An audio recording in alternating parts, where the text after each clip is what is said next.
शिवाला music present माँ दहला रिकॉर्डिंग स्टूडियो किसान चौक सुपौल। डीजे मनीष रक्सौल।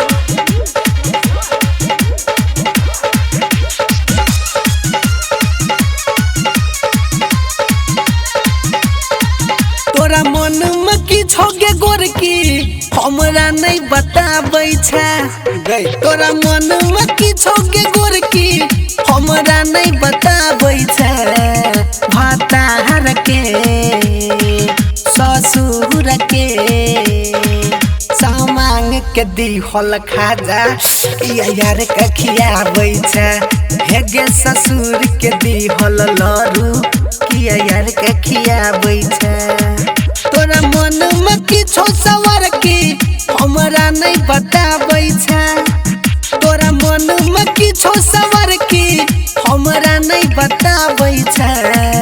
ससुर के भातार के सामांग के दिहल खाजा किया यार के खियाबै छै।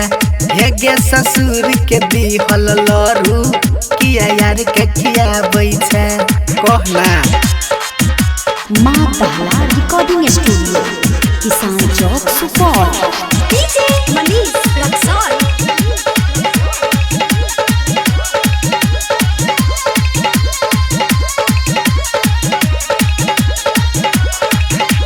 शादी को के गेले छौड़ी सैया के दुआर गे। 4 दिन में भूल गेले हमर सब प्यार गे।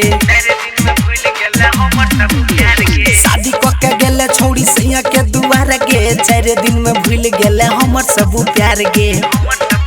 हे गे नखरा वाली छौड़ी किया नखरा देखाबै छै। हे गे नखरा वाली छौड़ी किया नखरा देखाबै छै। किया नखरा देखाबै छै।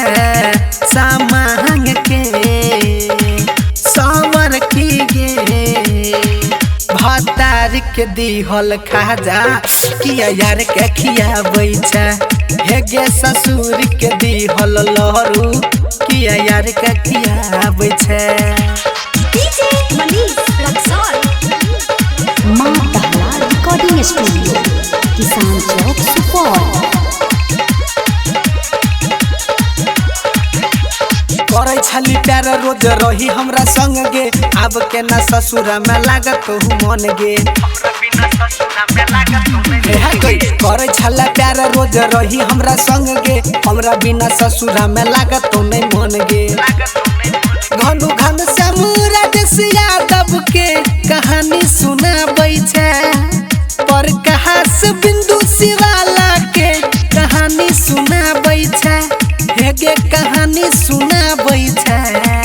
ससुर के सावर की गे सामांग के दिहल खाजा किया यार के खियाबै छै। हे गे ससुर के दिहल खेल करी हमरा खियाबै छै। माँ दहला रिकॉर्डिंग स्टूडियो किसान चौक सुपौल।